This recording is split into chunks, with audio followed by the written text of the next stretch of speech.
Merci de faire confiance à la référence sportive, de choisir Sport FM. Dingue de sport commence avec en studio Jacques Pekemsi. Bonjour. Bonjour Franck, bonjour à toutes celles qui nous écoutent et tous ceux qui également qui nous écoutent. Latif Yorouma, merci d'être là. Bonjour Franck, bonjour à tous les auditeurs. Aristide Kouevidien, merci. C'est un plaisir, bonjour à tous. Très bien. Et l'on parle d'une semaine presque anglaise, ou bien on peut le dire une semaine anglaise en Ligue européenne des champions après Liverpool renversant face au Football Club Barcelone. C'est au tour de Tottenham de faire tomber finalement les Ajacides. Et l'on parle même d'Amsterdam.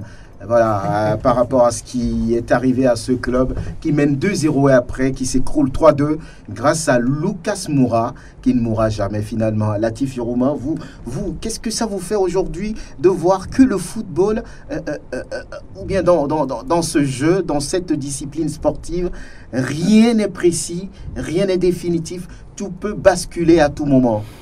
Oui, vous savez, c'est le football moderne. C'est le football moderne où tout évolue, tout va vite. Dans le football traditionnel, vous savez, souvent, on dit lorsque vous êtes plus fort que quelqu'un, c'est que vous êtes plus fort que lui. Mais aujourd'hui, ce n'est pas cela. Il y a ce qu'on appelle les schémas de jeu, il y a ce qu'on appelle le choix des joueurs, il y a ce qu'on appelle également la chaleur d'un public ou bien d'un stade. Tout cela, ça fait donc, lorsque vous mettez tout cela dans le lot, ça balance finalement pour ou contre une équipe. Et donc, lorsque vous prenez par exemple ce qui s'est passé avant-hier et hier, on comprend que vraiment, il ne faut plus, comme on l'a dit hier, utiliser le mot jamais lorsqu'on parle du football, surtout moderne. Lorsque vous prenez par exemple Tottenham, l'intensité du jeu à l'aller, même en perdant le match face à l'Ajax, on a compris que cette équipe-là n'a pas dit son dernier mot. Alors, il y a aussi quelque chose qu'on ne voit pas de vue, c'est que sur les trois dernières marches, lorsque vous prenez les huitièmes, lorsque vous prenez les quarts, lorsque vous prenez les demi, c'est que l'Ajax a eu toujours des difficultés à s'imposer à domicile. Contre le Real, ils ont perdu à domicile. Contre la Juventus, ils n'ont pas gagné à domicile. Et hier, ils ont encore perdu à domicile. Ça veut dire que c'est une équipe joueuse, d'accord. C'est une équipe accrocheuse, d'accord, mais qui a du mal véritablement à être souveraine à domicile. Hier, c'est vrai que ça a vite commencé. 2-0 déjà. On pensait que c'était plié. Hein? C'était plié pratiquement, mais c'était sans compter avec la façon de vivre, la façon de se comporter au niveau donc de la Première Ligue où tout se joue jusqu'à la dernière seconde. C'est en Première Ligue. Vous vous souvenez de cette Champions League que le Manchester United a gagné face au Bayern de Munich. Bayern en 99. Voilà. Il a suffi d'une minute pour marquer deux buts. Donc les Anglais sont capables de tout. Liverpool a annoncé les couleurs. Alors, quelque part, Tottenham a dit que c'était encore possible. Et ça a été fait. Souvenez-vous de comment Tottenham a éliminé l'équipe de City, alors que c'était City qui était favori. Je pense que c'était déjà en huitième ou bien en quart de finale. Et donc, cette équipe-là a montré du caractère. Tout simplement, il faut tirer chapeau au coach Mauricio Pochettino parce que là, c'est également un peu comme ce que Jürgen Klopp a réussi à faire. C'est des changements qui ont apporté quelque chose avec Lucas Moura qui finalement fait donc couler toute une nation. C'était quand même formidable ce que Tottenham a réussi à faire hier. En tout cas, c'est historique. Ce sera la première finale de ce club depuis sa création. Les Spurs n'ont jamais disputé la finale d'une Ligue européenne des champions. Et le rêve qui se poursuit pour Mauricio Pochettino, oui. Et ce joueur qui fait la différence, Lucas Moura, indésirable au Paris Saint-Germain. Il est allé en Angleterre, il n'a pas connu tout de suite la facilité. Ça a été très compliqué pour lui, il n'était pas titulaire. Et voilà, il n'est même pas titulaire, on va dire, par rapport au choix de Mauricio Pochettino. Et c'est lui qui vient offrir, on va dire, ce gâteau doré aux Spurs. Oui, c'est normal et je crois que c'est... Aujourd'hui, les dirigeants du Paris Saint-Germain vont peut-être forcément se cacher parce que il y a quelques jours, c'était l'histoire de l'attaquant de Rennes qui a également réussi à le faire, Ben Arfa. Aujourd'hui, c'est Lucas Moura. Ça fait partie de ces indésirables que le PSG pense vouloir se séparer facilement, alors qu'en réalité, ce sont des joueurs assez indispensables. On s'est rendu compte que Lucas faisait partie de ces joueurs qui se donnaient complètement à fond, assez déterminés sur la rencontre d'hier. Et moi, je me dis, si vous avez des garçons comme Lucas, vous avez des garçons assez déterminés. C'est vrai qu'hier, on n'a pas vu un grand son et tout cela, mais l'essentiel, c'est qu'il y avait un bloc qui avait un objectif et qui savait qu'il y avait la porte pour pouvoir passer. Et comme on le dit, même si c'est fermé, il faut forcer cette porte. Et hier, on s'est rendu compte que les Spurs ont réussi à le faire. C'est triste pour l'équipe de l'Ajax parce que moi, j'étais derrière ceux qui soutenaient une qualification de l'Ajax parce que ce serait mérité de les voir au moins se qualifier pour la finale de cette Ligue des Champions. Mais hier, je me suis demandé quel est le discours que l'entraîneur a passé au niveau de la mi-temps. Parce qu'on s'est rendu compte que c'est complètement presque différent la prestation de ces joueurs de l'Ajax lors de la première mi-temps et de la deuxième. C'est comme si on leur a dit, vous avez déjà un acquis de 3 buts et que vous avez peut-être la possibilité de conserver l'avance et de pouvoir juste gérer la situation et tout cela. Parce qu'on les a vus assez reculer et c'est quand ils savaient qu'ils avaient les feux aux fesses qu'ils ont commencé par courir. Je prends l'exemple de cette... c'est peut-être un geste d'inexpérience et tout cela, mais quand un gardien fait exprès de perdre du temps pour peut-être obliger l'entraîneur et l'arbitre à rapidement siffler la fin, c'est que forcément, vous obligez l'arbitre plutôt à ajouter du temps. Et c'est forcément ce qui a fait basculer la rencontre. Parce que si Onana n'avait pas autant perdu de temps pour dégager la balle, on aurait sifflé rapidement la fin de cette rencontre. Mais comme on le dit, c'est la jeunesse face à l'expérience à un certain niveau. Et c'est aussi cela, ils apprendront de leurs erreurs. Aujourd'hui, je lis que Hakim Ziyech estime qu'il fait partie de ces coupables de cette élimination. Parce qu'il a raté assez d'occasions. Mais il a marqué également un but splendide. Il faut quand même le reconnaître. Il faut se dire que ça devait arriver parce qu'on avait en face un Tottenham qui voulait à tout prix forcer la porte. En tout cas, le rêve continue pour Mauricio Pochettino. Aristide Kouévidin, que peut-on dire par rapport à ce match? Le football anglais a gagné, peut-être le football total direct, parce qu'entre-temps, il a fait des repositionnements en décalant un peu Lucas Moura sur le côté, en mettant dans l'axe Llorente, qui était grand, qui peut garder le ballon. Et là, ça a fait très très mal à la défense des Ajaxides. Oui, je crois que c'est la force des Anglais. On l'a dit hier, même quand on parlait donc de cette... fameuse club, enfin de cette fameuse équipe de Liverpool.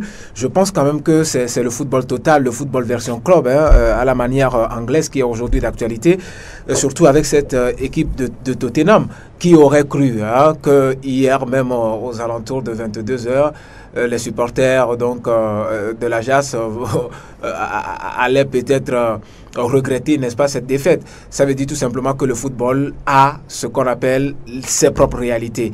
Ce qui voudrait tout simplement que hier, il y avait un héros d'un soir, on l'a dit, Lucas Moura, mais je crois qu'il sera l'héros pour toute l'éternité. Et donc, parlant donc de cette équipe de Tottenham, je pense évidemment qu'il ne serait pas prétentieux de sa part du jour au lendemain lorsqu'il va réclamer peut-être qu'on ait une statue à son image, par exemple, devant les stades des Spurs. Donc je pense à mon avis que au-delà de ça, Tottenham doit quand même rendre gloire à Dieu simplement parce que même visiblement à l'aller, on a vu comment cette équipe s'est défendue face à cette équipe d'Ajax, mais au match retour, je pense évidemment que cette équipe d'Ajax qui a réussi à battre évidemment le Real de Madrid, triple champion d'Europe, ce n'est pas n'importe qui peut battre le Real, surtout à cette étape de la compétition. Donc ce qui voudrait tout simplement que hier, on a vu un Lucas Moura juste ébahi à la fin de match avec Mauricio Pochettino qui était là seulement à verser des larmes. Ça a son sens. Ça veut dire tout simplement que dans le football, ce n'est pas forcément le plus fort qui gagne, mais celui qui surprend son adversaire par sa façon de jouer. Eh bien, avant-hier, on a vu avec Liverpool, sans Firmino, sans Naby Keita ou encore Mohamed Salah, comblé, on serait totalement fou et peut-être cinglé à imaginer que cette équipe de Liverpool allait renverser la vapeur. Eh bien, c'est ce qui est arrivé. C'est ce qui est arrivé, ce sont les réalités du football moderne. En tout cas, on a vécu de très bons spectacles ces 2 derniers jours et qui sait, peut-être en Coupe européenne, on va voir des clubs anglais, 100% en Ligue des Champions et peut-être Chelsea. Voilà, 100% en Ligue Europa. Pourquoi pas? C'est le retour. C'est un retour au devant de la scène très fort de la Première Ligue. Voilà. Mais il faut déjà dire que ce sera compliqué pour cette finale parce que là, quoi qu'on dise, elle aura saveur d'un match de première ligue. C'est la 39e journée. Voilà, ce sera la 39e. voilà, on a parlé. Mais je crois que c'est quand même une très bonne chose pour le football anglais. Parce que vous vous rappelez, lors de la dernière Coupe du Monde, on en parlait, selon les statistiques, c'était le meilleur championnat du monde. Avec un championnat qui a fourni pratiquement plus de 107 joueurs donc, à cette compétition. Avec Manchester City, les Sky Blues qui ont réussi à avoir, disons, beaucoup de joueurs. Donc je crois quand même que c'est une très bonne chose pour le football anglais aujourd'hui. Ça permettra aux gens de comprendre que le football, ce n'est pas dans la bouche comme ce que les Français sont en train de le faire. Et ça permettra aux gens d'aller travailler et d'avoir des résultats pareils. Les clubs anglais de retour au devant de la scène en Europe. Et le tournoi UFOAB avec la première sortie des filles, sinon des dames togolaises là-bas en terre ivoirienne face justement au pays hôte, la Côte d'Ivoire. Défaite, elle est quand même lourde, 5-0 à l'arrivée. Avant d'analyser ou bien de parler un peu, de faire des commentaires par rapport à cette première sortie des filles, des dames de Tom Etikayi, nous allons tout d'abord écouter la sélectionneur. Nous avons perdu sur des erreurs, nous avons péché au niveau des latéraux et des milieux. C'est pour ça que nous avons pris des buts bêtes. Mais en somme, nous nous sommes bien comportés par rapport à l'animation offensive. Mais maintenant, nous devons régler un peu l'animation défensive pour mieux jouer les 2 autres matchs. Les filles sont jeunes, on n'a pas eu le temps de travailler beaucoup avec ces filles parce que pas de championnat au pays. C'est 1 mois de travail comme d'habitude. Et vu la prestation des filles, je sais qu'elles sont inexpérimentées devant la Côte d'Ivoire, un pays qui a déjà joué la Coupe du Monde et qui a participé plusieurs fois à la Coupe d'Afrique. Nous ne pourrons que encourager nos filles à faire mieux prochainement. L'objectif, c'est faire mieux que l'année dernière. L'année dernière, c'était une première expérience. On a pris beaucoup de buts et cette fois-ci, nous sommes organisés pour mieux jouer, marquer des buts. On n'a pas été efficace devant les buts, mais ce n'est pas les occasions qui ont manqué. Nous avons eu 3 occasions face à face, mais elles ont encore raté ces buts par inexpérience. Nous allons continuer le travail et il y aura vraiment la nature du jeu togolais.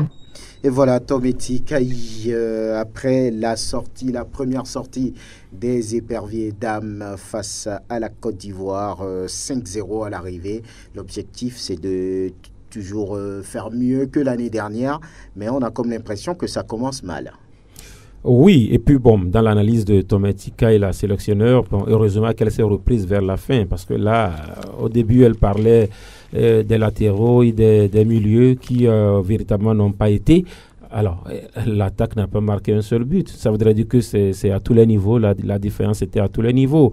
Et donc, moi, je pense que oui, l'apprentissage est toujours dur pour le Togo. J'ai eu dire de toutes les informations que nous avons pu glaner de l'autre côté, j'ai eu dire que ça a été compliqué au-delà même du score, ça a été compliqué pour les filles qui ne se sont pas forcément retrouvées techniquement comme tactiquement.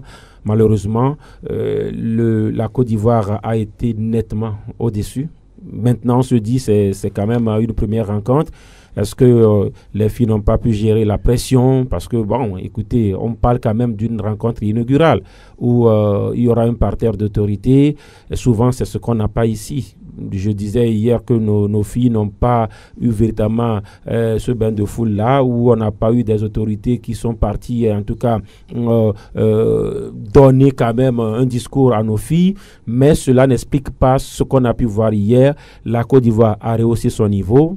Forcément, les autres nations vont rehausser leur niveau parce qu'on a parlé d'une première édition. Tout le monde a allé voir et tout le monde s'est préparé pour la deuxième édition. Mais nous, on avait fait un pas en avant pour aller faire la première édition et on a fait 2 pas en arrière pour aller donc faire la deuxième édition. On n'a pas eu de championnat. On a organisé peut-être un gala de 3-4 jours parlant de 9e, 8e ou bien de 6e, 7e, 8e, 9e journée. Et puis après, la façon dont les préparatifs ont été faits, moi je dis, les filles n'ont pas eu le temps de récupérer. Lorsqu'on cumule des matchs, 3, 4, 5, 6 matchs de préparation, 2 jours, un match, 2 jours, un match, et qu'à la fin, on prend l'avion pour arriver, je dis que les filles n'auront pas le temps véritablement ça voudrait dire qu'on ne s'est pas bien préparé et logiquement, on a perdu ce match. Logiquement, on devrait encore perdre les matchs qui vont venir, mais sauf qu'on attend que les filles se ressaisissent un tout petit peu et pour qu'elles limitent un tout petit peu les dégâts. On a beaucoup, on dit, on a très mal commencé. Jacques Pekemsi, est-ce qu'on pouvait s'attendre à autre chose que ce que les filles ont produit dans ce match inaugural? On a suivi le match. La Côte d'Ivoire était nettement au-dessus. Voilà, avec beaucoup d'expérience. On a vu les filles togolaises qui s'embrouillaient dans tous les compartiments de jeu. Ce qui veut dire, comme Latif l'a dit, le Togo ne s'est pas bien préparé. Le Togo n'a pas des joueuses en forme. On n'a pas une sélection comme cela pour dire qu'on peut aller titiller les autres sélections. C'est pour ça que je dis, je ne suis pas surpris de cette défaite et de ce score. Je serais même encore plus réconforté dans ma position si c'était encore plus à 7-0 ou à 8-0. Maintenant, ce qu'on dit, c'est qu'on espère que ça leur permettra de grandir et de limiter la casse, parce que ça, c'est face à la Côte d'Ivoire, pays organisateur, on peut comprendre. Mais face au Ghana, quel sera le score? Quel sera le comportement de ces filles et tout cela?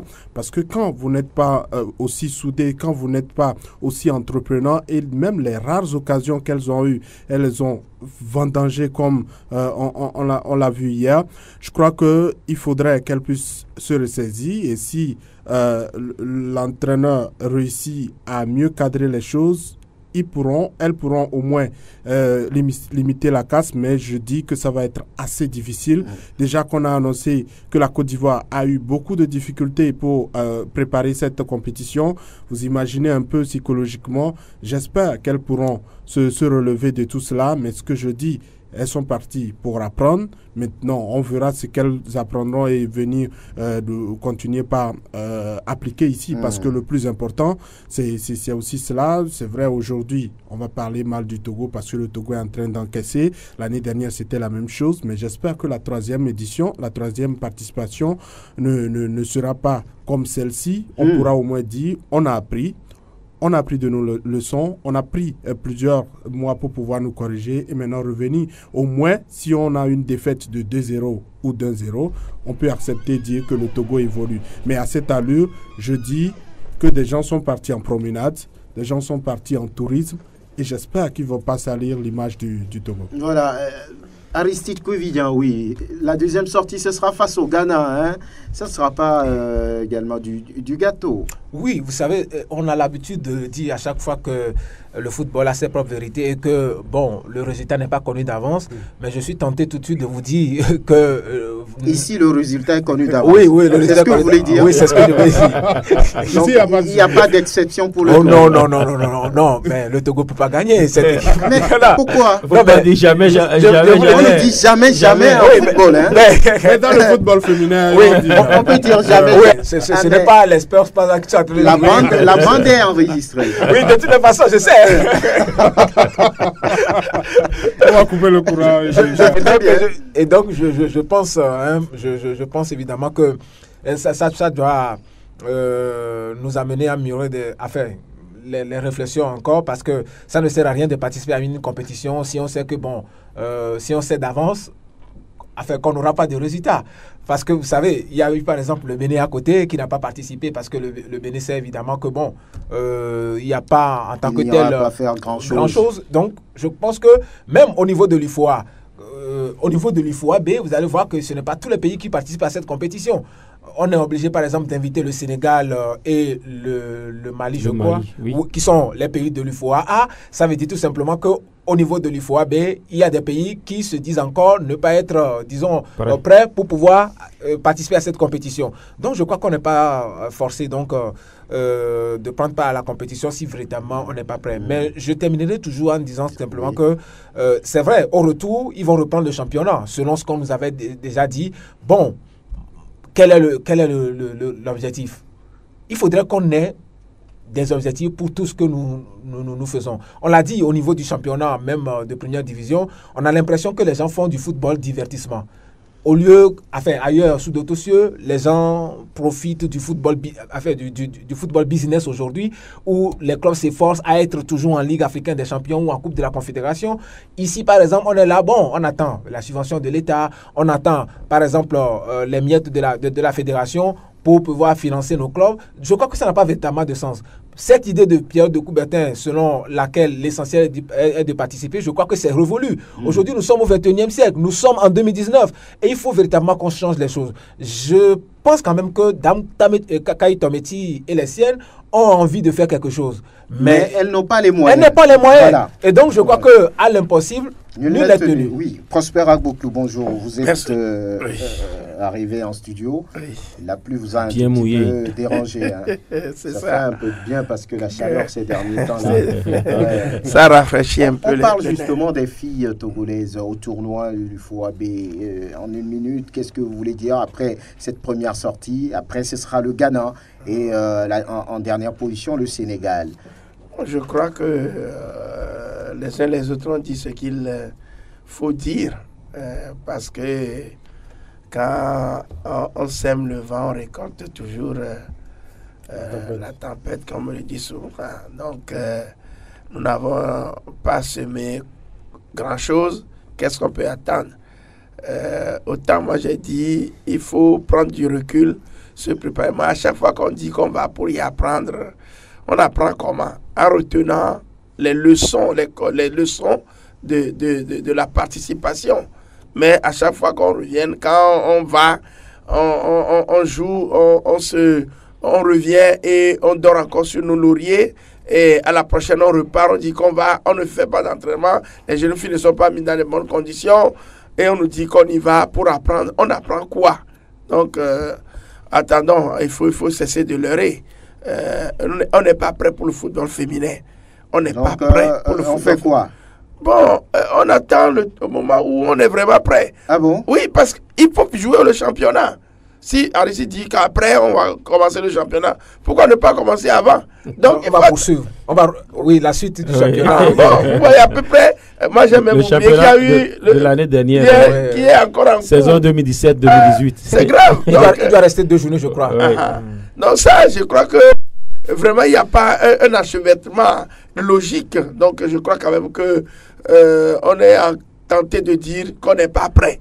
Le jour où on dira oui, on engage le football féminin, on va commencer le football féminin, on organise le championnat et on ratisse large, on permet à la base aux jeunes filles de connaître, parce que la plupart des jeunes filles qui jouent ont découvert comme on appelle le football à un âge avancé, mûr, pratiquement. C'est pas le bas âge. Donc je crois quand même que le jour où on va aller à la base pour planter le décor, pour ce repartir à la base, tout recommencer. Voilà. Très bien. Donc, avant de parler foot féminin, sinon selon vous, on ne fait pas du football féminin, on s'amuse. Oui, ça? On s'amuse. Très bien. En tout cas, les filles ont l'occasion de s'exprimer. Elles ont perdu le premier match. Elles en ont encore à jouer contre le Ghana, contre le Sénégal. L'essentiel, c'est pas de prendre des paniers, c'est de pouvoir apprendre, c'est sûr. Et la 26e et dernière journée du championnat national de football de première division, ce sera ce week-end, mais sans Fouadan, qui a renoncé. Latif Youma, tout est fait, on connaît sa position. Eh bien, les Lions du Grand Aune disent non, nous on ne peut pas faire le déplacement, on ne peut pas jouer. La fédération prend acte. Oui, la fédération prend acte. Normalement, il y a des sanctions. Je dis bien normalement. Il y a des sanctions, mais là, il y a quand même des raisons que Fouadan peut... Fouadan est comme un cabri mort. Au-delà, il y a des raisons que Fouadan peut brandir pour ne pas venir jouer, par exemple.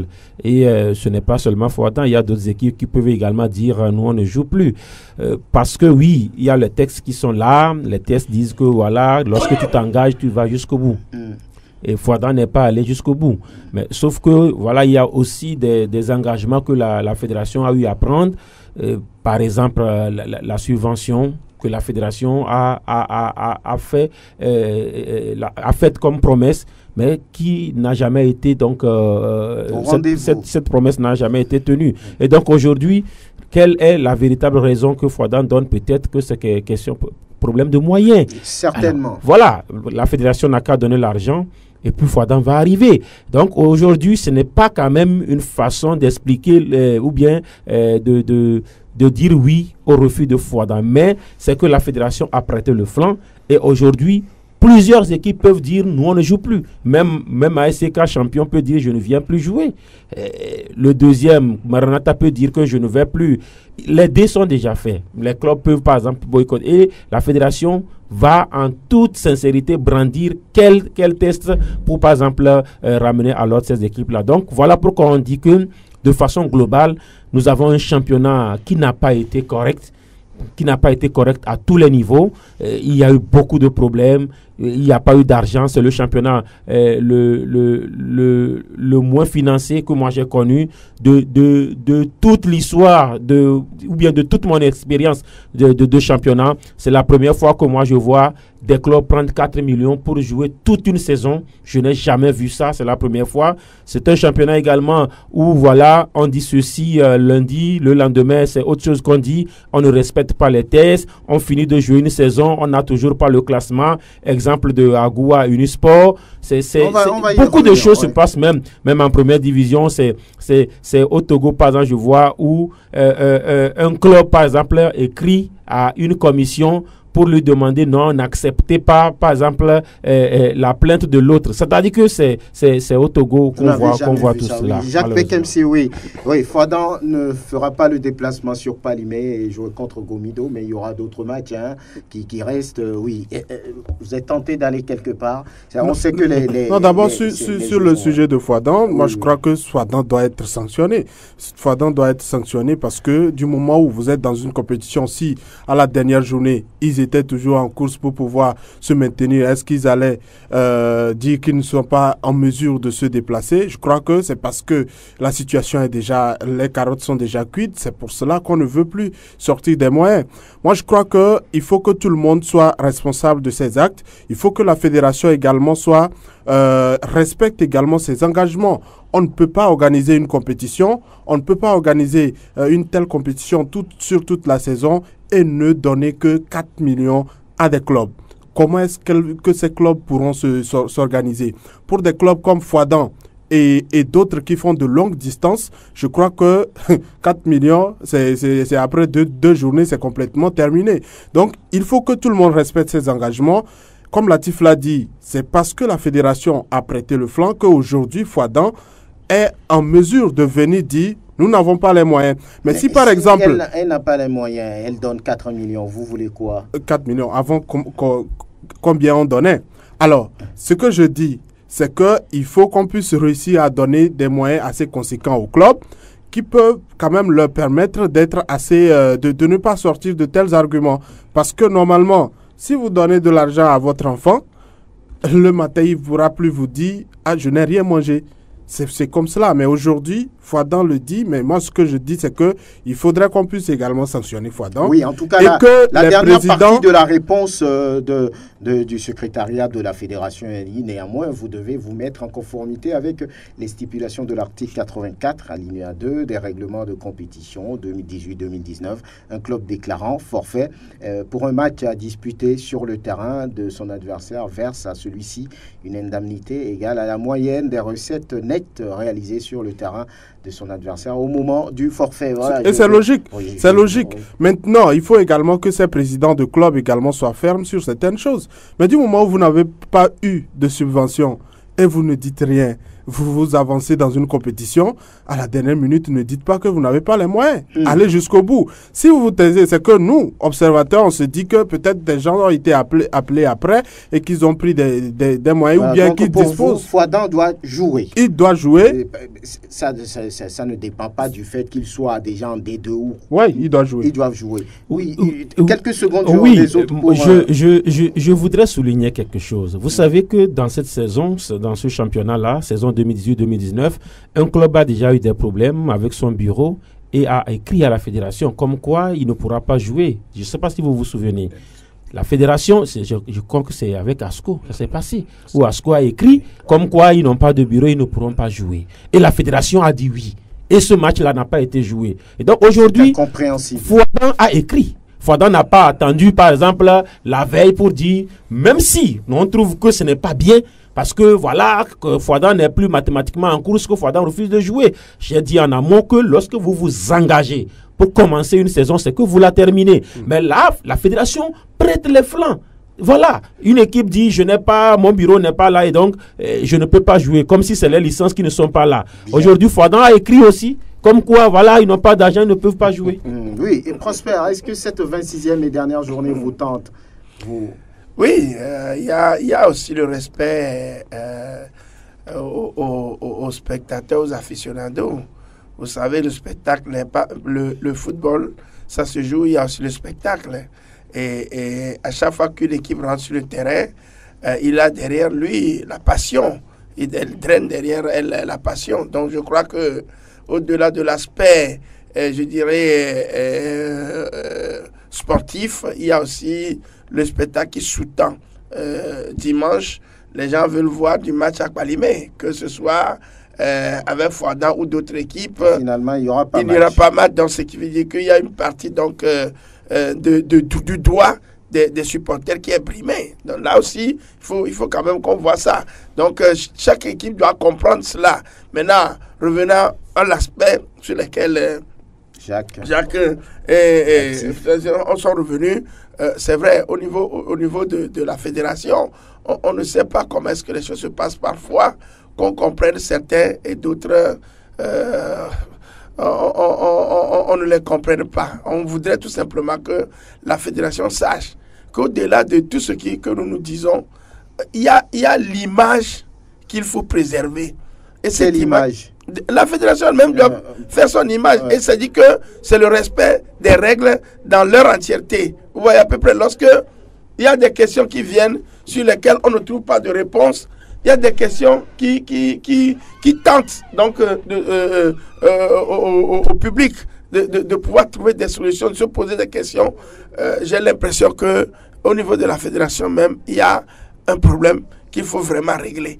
Donc, subitement, si on pouvait normalement permettre à tous les clubs de jouer, que ce soit... Et puis, vous savez... Terminé. Il y a aussi ce problème-là qu'il faut expliquer aux clubs. C'est-à-dire que la descente en D2 n'est pas une fait en soi. Oui, mais ça fait mal. Oui, ça fait mal, mais... Si vous êtes président de club, par exemple, oui. Vous descendez en D2, ce n'est quand même pas... C'est une éducation. Ça ne fait pas... Quand même, oui. Tout le monde ne peut pas être premier. Voilà. Il faut que dans la société, certains soient... Il y a cet ordre-là qui est déjà établi. Aristide, vous disiez depuis quelques jours que vous n'êtes pas tenté par cette dernière journée parce que là, les jeux sont déjà faits. Ouais. Pour le sommet, on connaît les qualifiés pour les coupes africaines. Oui. Pour le bas du tableau, on connaît... Oui, on connaît ceux... Pour le bas du tableau, on connaît ceux qui sont dans le rouge et ils vont jouer en deuxième division. Néanmoins, il y a d'autres matchs comme Asco Koroki, Bikinti SK, Ange Maranata, Bouloussou Estogopor, Dito Sarab, Soter, Semassi par exemple. Il y a des matchs, ça peut donner du spectacle. Oui, on peut toujours en garder des souvenirs. Surtout le match Bouloussou Estogopor pourrait être intéressant dans la mesure où même le gardien donc, de Bouroussou la dernière fois a réussi à remporter le championnat universitaire avec, disons, ses camarades de l'ESA. Oui. Et donc, je pense que c'est déjà une manière pour lui de pouvoir s'exprimer encore chez eux à domicile. Il sera l'attraction de ce match. Bien évidemment, parce que la dernière fois, lorsqu'ils ont remporté le trophée, il y a beaucoup de personnes qui se posaient la question de savoir, mais quel est ce jeune gardien? Parce que depuis le départ de l'autre là, qui est aujourd'hui à l'Est de Gopor, Adima Bernard, je crois que par rapport au gardien, on ne parle pas trop donc de ce jeune qui a été pendant longtemps, disons, le successeur d'Adima. Et donc, je pense que ça va être un match assez intéressant. Boule-sous-des-Lacs, AS Togopor. Du moment où on a vu une équipe de l'Est Togopor qui n'est plus visiblement cette équipe qu'on a connue il y a de cela quelques mois en Ligue africaine des champions, ou peut-être cette équipe sous Aïvi et Kwevi. Je pense que Brahima Traoré a réussi son pari, c'était de maintenir le club. Eh bien, et lui et son agent Bello Semio, ils ont réussi à le faire, mais on sent qu'il manque quelque chose au niveau de l'Est Europort. On sent que véritablement, même si ce club a réussi à se maintenir en première division, il va falloir qu'au moins au niveau du spectacle, qu'on ait des joueurs. Finalement, vous serez à Néro pour ce match. Non, compte tenu Vous serez à Néro pour suivre les Dockers et les Requins. Ouais. Bon, c'est un match qui serait intéressant. Bien. Si je suis disponible, j'y serai. Vous serez à Néro, pourquoi mais pas. je vais chuter en Oui, disant chuter, simplement oui. que par rapport même à la question que relevait tout à l'heure Yuru Malatif, je crois que c'est quand même très important par rapport au fait que notre championnat, disons, traîne quand même des bébés galeuses parce que on a l'impression que ça ne va pas. Mais lorsque, par exemple... On a l'impression ou bien ça ne va pas? Non, on a l'impression que ça ne va pas à tous les niveaux. Peut-être qu'à certains niveaux, ça peut marcher ou bien ça va, mais c'est nous, en tant qu'observateurs, nous sommes en train de voir peut-être que ça ne va pas. Parce que j'ai l'impression aussi qu'au niveau de la fédération, il y a l'administration et il y a aussi le bureau exécutif et même, disons, de façon générale, cette fédération. Maintenant, il se peut que, même avec un autre bureau, qu'on ait toujours les mêmes résultats ou bien les mêmes comportements. Cela veut dire tout simplement que les mêmes causes produisent les mêmes effets. Bien. Et donc, à ce niveau, il faudrait quand même qu'on cherche le nœud du problème. Quand on vous blesse, vous avez le droit de pleurer. Mais c'est aussi votre droit si vous décidez de ne pas pleurer. On vous donne 4 millions. C'est relatif, par exemple, de vous défendre. C'est à vous de dire, mais pourquoi est-ce que vous avez de 4 millions? Vous ne devez pas attendre la dernière journée pour le pleurer. En tout cas, on reviendra sur le sujet après la dernière journée pour aller plus en profondeur, justement. Et l'on continue avec le championnat, sinon ce litige Agoua Unisport qui n'a toujours pas connu, on va dire, un dénouement. Le problème est toujours sur la table de la Fédération togolaise de football, alors qu'on a eu dire que la décision elle est déjà prise. Il ne reste qu'à la publier. Mais pourquoi on ne la publie pas? Mais on ne comprend pas. Latif, vous comprenez? Je crois que c'est compliqué à comprendre parce que là, le problème, il y a ce qu'on appelle, on dit le problème, l'affaire s'enlise. Et ça devient un problème entre même la fédération et ses propres commissions. C'est là où, quelque part, même si c'est de façon péjorative, ça devient intéressant. Parce que là, en réalité, c'est un problème entre deux clubs, entre deux équipes. Mais aujourd'hui, ça devient même une affaire entre la fédération et ses commissions, ou bien le bureau exécutif et ses commissions. Alors, nos informations ou nos recoupements disent que la commission de recours a fait son travail, a tranché et a remis la décision à la fédération togolaise, c'est-à-dire au secrétariat pour publication. Mais il se dit, selon nos recoupements, que voilà, il y a des éléments nouveaux. Les éléments nouveaux que le bureau exécutif de la fédération togolaise de football trouve pertinents et a demandé à la commission de reviser, en tout cas, sa décision avant publication. Mais il se dit que la commission de recours ne voudrait pas, en tout cas, revenir sur ses pas, alors qu'il y a un danger selon le bureau exécutif. C'est-à-dire que lorsque la décision est publiée, c'est qu'elle est sans recours. C'est-à-dire que quand une décision de la commission de recours vient, elle est sans recours. Le faille faire, c'est peut-être au niveau du TAS. Alors que lorsque l'affaire arrive au niveau du TAS, ce ne sera plus l'affaire entre le club lésé et le club qui a gagné, mais ce sera plutôt entre le club lésé et la fédération. La fédération veut bloquer ou veut verser d'autres éléments au dossier? Il y a deux versions. La première, c'est que la Fédération togolaise de football, c'est-à-dire le bureau même, rose la décision de la commission de recours. Comme quoi, sur la forme même, le Agoua de Koussountou... Est-ce qu'elle a le pouvoir de le faire? Là, moi, je ne sais pas. On parle quand même de la Fédération togolaise de football. C'est-à-dire que c'est une fédération qui peut souffler le chaud et le froid. C'est-à-dire qu'à un moment donné, cette fédération peut prendre une bonne ou une mauvaise décision. Souvent, on sait que c'est des ratés qui sont multipliés. Je ne sais pas si peut-être pour une première fois, la fédération veut quand même bien faire les choses parce qu'il se dit qu'il y a quand même un problème de délai que le recours d'Agoua n'aurait pas respecté. Et un problème de délai que la commission de recours n'a pas véritablement pris en compte. Ça c'est la première version. Mais la deuxième version, c'est qu'il y a quand même de nouveaux éléments. Par exemple, il se dit que Agoua et Unisport de Kouloundé quand même est nanti d'un document officiel de la Fédération béninoise de football qui pourraient quand même faire reviser la décision. Comme quoi, par exemple, le joueur en question, puisque Agoua aurait quand même amené des documents qui, en tout cas, confirment que le joueur de Unisport a eu un contrat avec un club au Bénin. Le document nouveau que Unisport, c'est que le bureau exécutif de Deschacus, c'est-à-dire le nouveau bureau de la Fédération béninoise, en août 2019, et plutôt en 2018, ce bureau, en tout cas, proscrit toutes les licences et tous les contrats que le bureau de Anjorin Moucharafou avait en tout cas contracté avec les clubs et les différents joueurs et autres et autres. Et donc ce document officiel du bureau actuel de Deschacus, Unisport là, et c'est un élément nouveau que la commission devrait prendre en compte. Cet élément-là, c'est pas sûr parce que la commission maintenant pour chuter, c'est que lorsqu'il y a quand même une décision qui n'a pas été bien prise au niveau de la fédération, que ce soit au niveau de son secrétariat ou au niveau de sa commission, qu'elle soit de recours ou qu'elle soit de discipline, c'est que lorsque le problème va au TAS, le club qui amène le problème au TAS attaque la fédération et non la commission, parce que la commission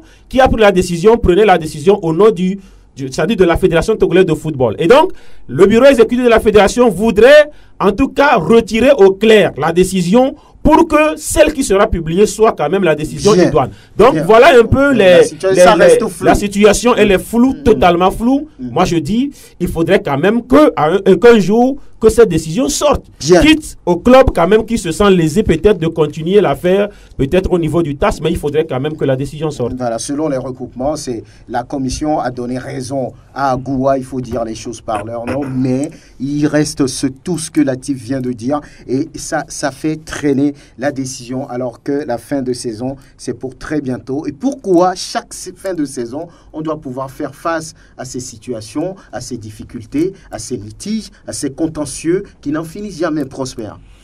Non, moi, ce qui m'étonne, le chapelet de questions et d'interrogations faites, franchement, moi, me désabuse parce que on a l'impression que c'est au sein même du bureau exécutif de la fédération, du comité du COMEX, que les choses sont orchestrées. Et moi, je n'ai pas compris tout ce qui est dit et tout ce que nous entendons depuis. Et Latif vient de faire un briefing de tout cela. On ne comprend pas. Il y a une décision qui est sortie. C'est la commission de recours qui a fait sortir la décision. Elle a eu à sa portée des éléments d'appréciation. Et elle a fait comme on appelle, des recommandations par rapport aux sanctions qui doivent être prises. Et elle a donné raison à un club. Quitte de publier. Il faut qu'on publie les qu'on peut, comme on appelle, constater, enfin, qu'on prétend avoir et éviter. Moi, à mon avis, ce sont des orchestrations. Et moi, j'en appelle vraiment au sens de responsabilité du président de la fédération lui-même. Parce que moi, je n'ai pas compris pourquoi une décision est sortie. La voie par laquelle il faut la publier, la décision n'est pas allée là-bas. Moi, je sais que ce n'est pas le secrétariat qu'il faut toujours publier les choses. Les choses ne sont pas passées par le secrétariat. Et il y a des individus, excusez-moi, ce n'est pas pour les injurer, des personnes au sein du bureau qui gardent, qui ont conservé, qui ont caché le document. D'où détenez-vous ces informations? J'ai les informations. On a fait nos enquêtes également, qui ont caché le document. Mais il faut que le truc va aux intéressés. Il va falloir quand même remettre les documents aux intéressés. Est-ce que les intéressés ont eu les documents? Si les intéressés, que ce soit au niveau donc qu'on appelle de Unisport, ou que ce soit au niveau de... Donc vous voulez qu'on publie la décision de la commission de recours? Oui, si on publie la décision, après, comme Latif l'a dit, si Unisport n'est pas d'accord, c'est Unisport qui continue le travail. Bien. Mais après... Pour moi, il y a assez de non-dits. Il y a assez de non-dits dans ce dossier parce que je ne comprends pas ce qui retarde jusqu'à présent la publication. Si c'est seulement qu'il s'agit de publier une décision, je crois que c'est un espace de quelques secondes qu'on pourra le faire. Mais on se rend compte qu'il y a beaucoup de choses que certains ne nous disent pas. Aujourd'hui, on parle d'une décision à publier ou bien de nouveaux éléments et tout cela.